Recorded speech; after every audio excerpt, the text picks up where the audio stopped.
Good day, everyone, and welcome to another Live with Kevin. Another episode, eventually, of the Remarkable Leadership Podcast. So glad that you are here to join us today. You're going to love today's episode. If you're wherever you're joining us from, what I hope that you will do is go into the comments, whatever social platform you're on, and say hello. Tell us where you're located. That will make for interesting viewing for others. It certainly gives me some information as well. And we'd love to know who's there and where you're from. But there's another reason why I'd like you to do that, and that is I'd like you to get used to participating in this conversation, because here's what we know about learning is that when we're actively involved in it, we get more from it. It's more valuable to us. And the other thing is that if you engage in that way, you'll get more from it, right? So think about it this way. Imagine that you were joining my guest tonight for a cup of coffee. And if you were doing that and you had a question, you'd ask it. If you had a comment, you'd share it. If you had an idea, you'd offer it. So do that here too. You just can't do it by saying it. You're going to have to do it by typing. So I hope you'll do that. It'll make for a better conversation for us. It'll give you greater value from this, and it'll make a better podcast for everybody else. And since I mentioned podcast, if you didn't catch that already, up over my shoulder, you can see that this will eventually be an episode of the Remarkable Leadership Podcast. But everything I've said so far won't be on the podcast because those people won't be with us live. So, and I know some of you are watching this and it's after we were live, but what I'm going to do now is the countdown where that will lead us to what we'll trim what we've done so far to make it for the actual podcast. I'll do the live read of the open and we'll get started. So Marissa, this is for you in 3, 2, 1. The perspective that we can gain from a leader who has been there and done that is exquisite, especially when they have, for so many years, taught others what they've learned. Today is one of those days. Sit back and enjoy, but have a pen and paper ready too. Welcome to another episode of the Remarkable Leadership Podcast, where we are helping leaders grow personally and professionally to lead more effectively and make a bigger difference for their teams, organizations, and the world. If you are listening to this podcast, you could have been with us live. Well, you could be with us live in the future. And to find out when we're going live and what's up with all of that, you can join us on one of our 2 social media channels. You can join our Facebook or LinkedIn groups. Just go to remarkablepodcast.com/Facebook or remarkablepodcast.com/LinkedIn to get all of that inside info and to join us in the future. Today's episode is brought to you by the second edition of our new book, The Long Distance Leader, Revised Rules for Remarkable Remote and Hybrid Leadership. If you lead a team that is distributed in any way, this book will give you new skills, insights, and the confidence to lead more effectively in this new and still changing world of work. Learn more and order your copy by going to remarkablepodcast.com/LDL. And with that, I'm going to bring in my guest, and here he is. I will introduce him, and then I will kind of get out of the way a little bit so we can have a conversation. Willie Pietersen was raised in South Africa, now lives in New York, and received a Rhodes Scholarship to Oxford University, the second person on this show to have been a Rhodes Scholar. After practicing law, he embarked on an international business career. Over a period of 20 years, he served as the CEO of multi-billion-dollar businesses such as Lever Brothers Foods Division, Seagram USA, Tropicana, and Sterling Winthrop's Consumer Health Group. In 1998, he was named Professor of the Practice of Management at the Columbia University Graduate School of Business. He specializes in strategy and the leadership of change. He has served as an advisor to many organizations in both the commercial and not-for-profits fields. He's with us today because of his brand new book, Leadership, The Inside Story, Time-Tested Prescriptions for Those Who Seek to Lead. It is now available, and Willie is our guest. And welcome. Thanks for being here. Thank you, Kevin. Thanks for having me on. It is my pleasure. And let's see.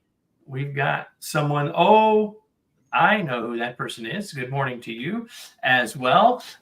So let's start here. So you worked as a senior leader for many years successfully, and then you decided to stop doing that and start teaching. How did you end up making that decision? And I guess why did you decide that you wanted to teach what you had been so long practicing? I'd always had a passion for learning.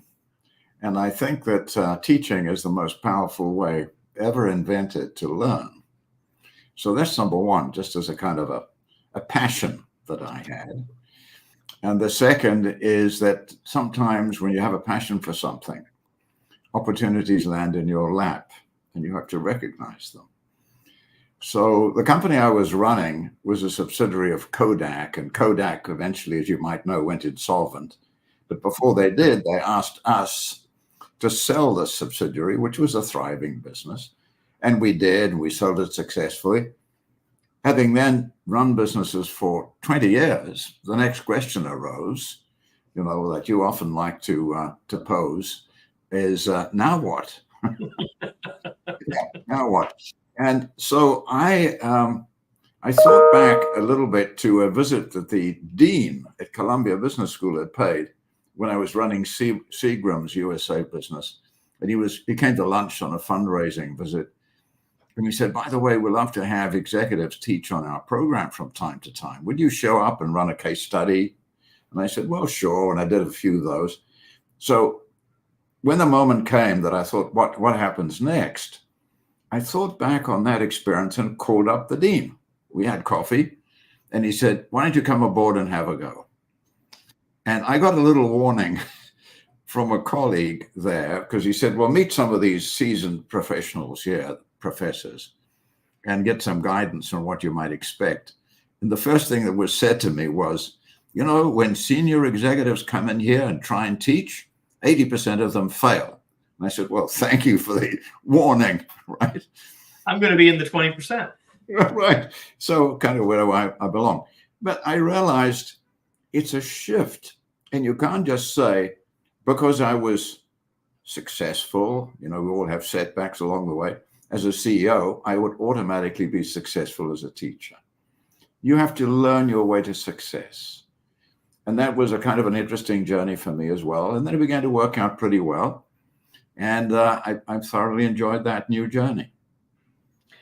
And so now there's another journey because now you've written a book. And so tell us a little bit about that. And obviously we're going to spend our conversation talking about some of the stuff in the book, the leadership, the inside story, time-tested prescriptions for those who seek to lead. We're going to go into that. But I'm curious why that journey, because it's another set of skills. You and I talked about that a little bit before we went live to write. So do the work of leading, teach the work of leading, and now write about it. Why did you decide to write the book? Well, I'd written 2 prior books. They were concentrated on strategy because I've done a lot of strategy work. I teach strategy, etc., as a basic skill. And I began to realize, first of all, that strategy is an essential part of leadership. It's not a separate activity. It's an integral part of the way we lead, but it's only one part of it, not the totality. So that was one kind of realization that I needed to broaden the perspective that I offer to put strategy into its proper context as a domain of leadership at large. Now, the second thing that happened is I'd been writing a number of blogs that had been running on Columbia platforms. There were about 20 of them. And one day at lunch, my wife, who's a writer and a very creative spirit, said to me, you've already written a book. I said, well, no, I haven't. She said, it's all in those blogs. Those ideas that you've laid out in your blogs, you need to thread them together. There are some rich ideas there and offer them. And I looked back and I said, well, maybe there is. And I went to work on it. And the book was born that way. My wife was my cheerleader, I guess. That was it. And I don't find writing, I don't know about you, I know you've written a book, at least one. It's not a natural skill to me. I find it hard work to do when I pore over sentences and words and meanings, etc. And we had this whole conversation about grammar, you and I. Yeah. Yeah. So anyway, I always say it's like giving birth to an elephant. It's much more enjoyable to see the end product than to actually go through the process of writing it. But anyway, there it is. It's done. And it captured all this material from what I call my lifelong learning laboratory. What I learned growing up in South Africa, what I learned about growing up under the apartheid regime there, what I learned about kind of viewing something with a mind that had been imprinted at the beginning as a child was what seemed to be that's the way the world worked, separation of the races. And then learning gradually and overcoming that kind of locked-in bias. That was one sort of learning laboratory, and gained a lot of inspiration and learning from Nelson Mandela and what he did to achieve a peaceful transition to democracy in that troubled, race-driven country. Then the next learning journey, of course, part of my learning laboratory was being in the action field like you were when you worked at Chevron and so on. Yep. Actually doing it and running into realities, figuring out how to do it better, realizing you don't know it all. You have to keep learning and learning from other perspectives. And then, of course, the learning laboratory of actually teaching and consulting with a number of businesses. So, I've been lucky to have that kind of laboratory of learning that is kind of like a kaleidoscope, encompassing a broad range of perspectives and issues, and then bringing that together in the book. Well, with that context, that tells us a little bit about the book. We've gotten to know a little bit about you, Willie, in the last few minutes, which is fantastic. And what I want to do is just sort of pick out a few of the things in the book that I thought were interesting and useful, but I thought that would lead to a fruitful conversation for the two of us. So I'm just going to sort of poke around and pick around at some ideas there. But before we do that, and I don't know that you answered this question in the book. I don't recall it specifically. So I'm just going to ask you this sort of big picture question first. What do you believe the most important work of a leader is? What's the most important work of a leader? People work. Leadership is about people. Management is about things. I learned a key lesson early on in my very first appointment as a CEO. I was young. I was part of the Unilever group. I was put in charge of the foods business in South Africa. I'd practiced law prior to that, and I had a kind of very logical way of thinking. And I had started off with a kind of a theory of how it all should work. I regarded running a business like a game of chess, making all the right moves, doing all the analytical work, thinking about brand positioning, profitability ratios, and all of those kinds of analytical issues, stringing the logic together and believing that if you just express the logic to everybody, they would simply get very excited and follow the logic. After 3 months doing this role, my boss, CJ van Jaarsveld, wonderful guy, he was the chairman of the group, called me into his office and said, "Pietersen, what has surprised you in your first 3 months as a CEO?" What a great question, by the way. Go ahead. Question. Yeah, wonderful question. And I said, "CJ, I was really amazed at how much time I've needed to spend on people issues, motivating them, making them feel relevant and important, including them, engaging them in what we're doing, getting buy-in from them, inspiring them."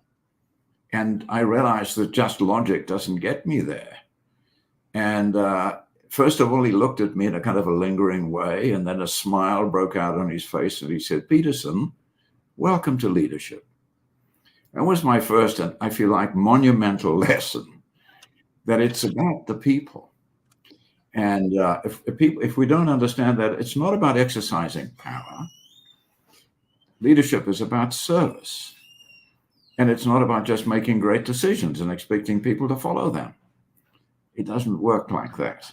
So everybody, listen to Willie say that, and this is a guy who teaches strategic work. So like that, so hook those two things together, right? Because you start out by saying, hey, it's about playing chess, it's about making the right moves, it's about the strategy, and that's where you spend a lot of your time teaching and consulting, and yet connect that back to the people too. It is. Now that leads me to the next step here. Realizing this importance of the people issue, realizing that you also need to be a good strategic leader.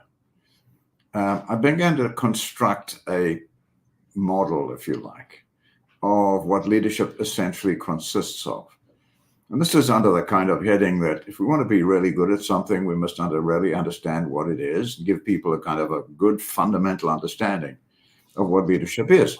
And this is a Venn diagram that explains that leadership really consists of three essential domains. There it is in the book. Quite right. Thank you very much, Kevin. Yeah, you have it up there. And the first domain of leadership is leadership of self, is deep self-knowledge and being grounded in a set of principles that are morally sound, that guide your actions and inspire others. And this is the source of your leadership. It's going to have permission to lead. And this is, if you like, the foundation of your character. This is about self and understanding who you are, what you really believe in, and being steadfast about your principles. Second domain of leadership is strategic leadership, giving the organization a clear sense of direction, a winning way, and a shared set of priorities for success. You can't lead without that. And the third domain of leadership is interpersonal leadership, is bringing out the best in others. What I found useful about this is it makes us very intentional and say, well, we need to integrate these three domains because our role is to be integrated leaders. And if one of these domains of leadership is deficient in some way, it interferes with the totality. So it makes us very intentional about it. It's also a great way, I find, a diagnostic tool to reflect on our own effectiveness. You know, where are we falling short? Where should we put the pressure? And then we all need feedback from others because we have blind spots. And rather than saying to somebody, listen, please give me some honest feedback. How am I doing? It's a hopeless question. It's too big a question. How am I doing? Fine. All right. Thank you. So giving them the structure, saying, could you tell me how am I doing on the personal leadership? Are my values clear and transparent to everybody? Am I consistent in my application of those? Am I very clear on strategic leadership? Is it expressed with simplicity? Did I engage people in creating the strategy? And the third is, how about the interpersonal aspects of leadership? How am I doing at that? So it enables people to give much more constructive feedback as well. 100%.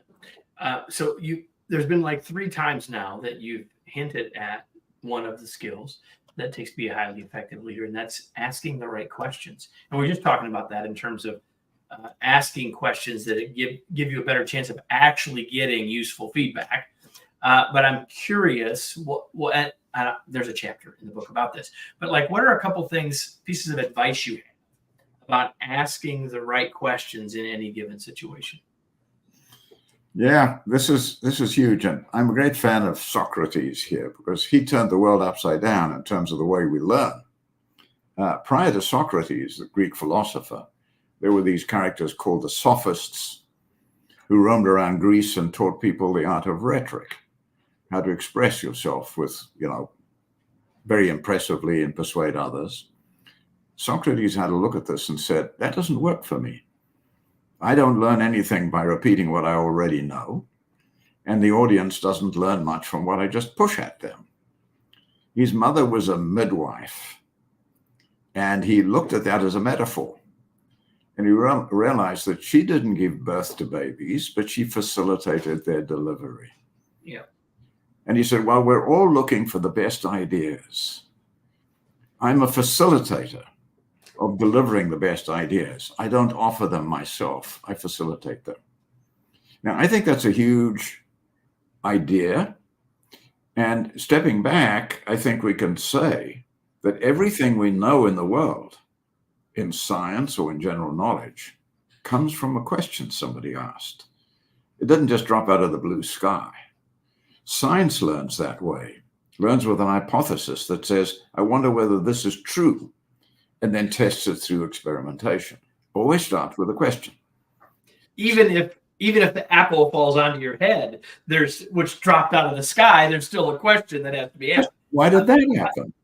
I love the that metaphor of facilitating so very much. And when you think about being a facilitator, whether it's a pure facilitator or a facilitative leader, it all drives back to the process, making it easier for things to happen, which is the root word of to facilitate, is to make easier. And perhaps the single best way to do that is with the right kinds of questions. Is there a specific situation where you think leaders could be better, generally speaking, at asking questions? Because there's lots of places we can do it, right? Is there a time or a place when you're seeing leaders aren't as good at it as they really need to be? Well, the right questions help people learn and give them enthusiasm for learning. They're not designed to trap people and expose ignorance. Now, I used to practice law, and questions in a courtroom, a cross-examination, are used as weapons. They're there to expose this kind of inconsistency, lying, whatever the case might be, lack of memory.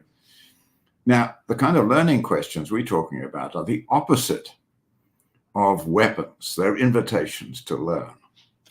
And having this skill and, avoiding those kind of what I call gotcha questions, we're all familiar with them. You go to a meeting and you present something and you've been working on it for weeks, and there's a little gap in the logic, and somebody wants to outsmart you and says, but you haven't done an ROA calculation on this. And oops, I'm sorry.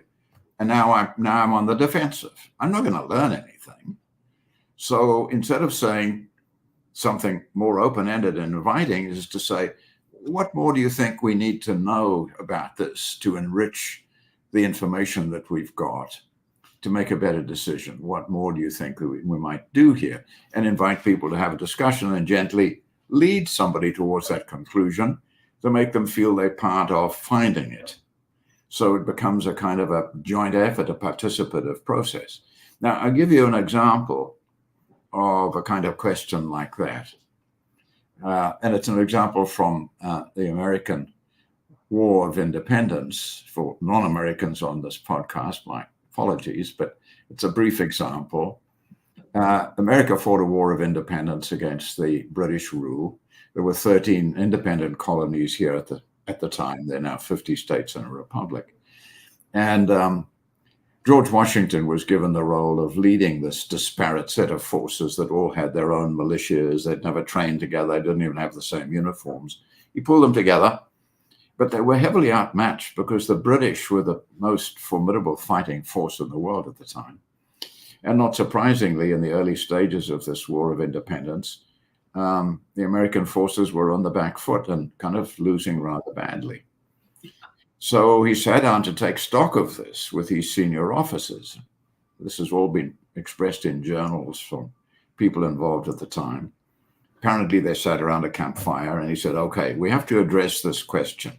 We're losing right now. We're not winning. Now, here's the question, he said. How can we defeat the British? We've tried this, we've tried that, we've tried the next thing. I want ideas. And the ideas came and people challenged each other, but none of them were practical. Each idea that came up, people said, that can't work because of this or that. And then eventually, after all this intense mental engagement and creative process, somebody said, I think we're asking the wrong question. How can we defeat the British has no good answer. The right question is, how can we avoid losing?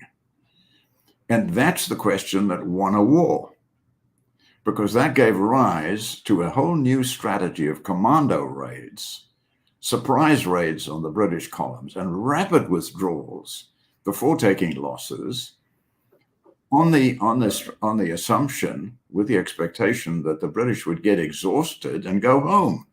And they did. Pretty much what happened at the end of the day. With the help of the French on the final push. Thank you to France. But it was that strategy. Now, there are many other examples of this kind of good question that leads to great outcomes. But that's one that sticks in my mind.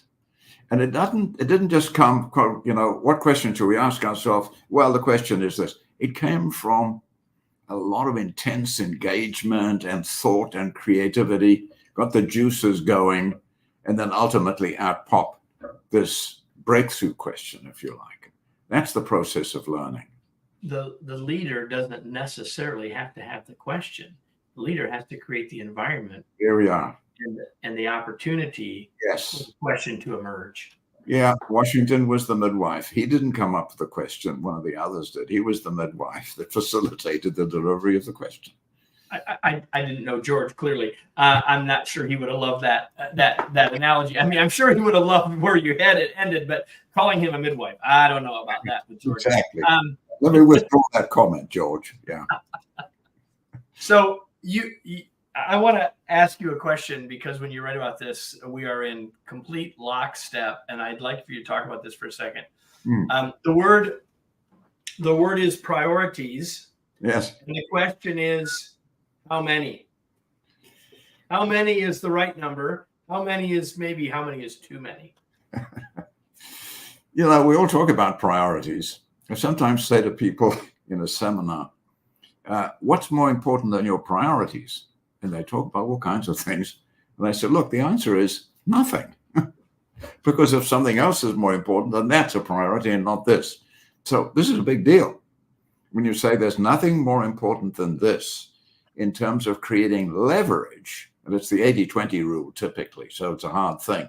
The very, very few, 20% of the strongest leverage points create 80% of the output, right? It's not 50-50.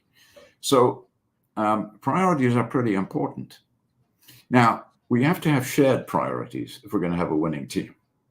You can't just say to people, these are the priorities, follow them. You have to engage people in it to say, here's our winning game. That comes first. Here are the priorities that help us to succeed. Now, there was received wisdom that was alive and well. Still, in many quarters, I see it happening. People say no more than 5 priorities. Now, there's a whole history about where that came from, and I won't go into that, right? But it gave rise to a kind of a myth that 5 priorities is the right number. You don't exceed 5.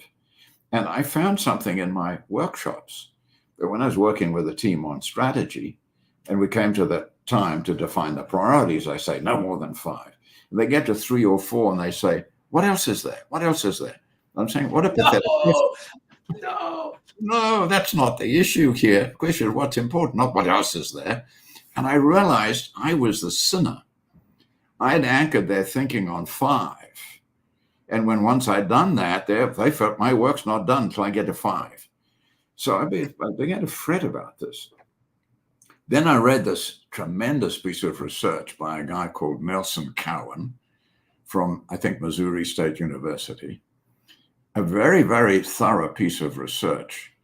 And he developed a concept called working memory. Is the number of things we can retain in our minds and function effectively at the same time.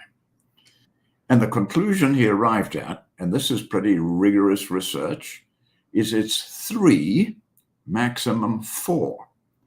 5 is the wrong number. And it's not a linear decline in effectiveness, it's exponential.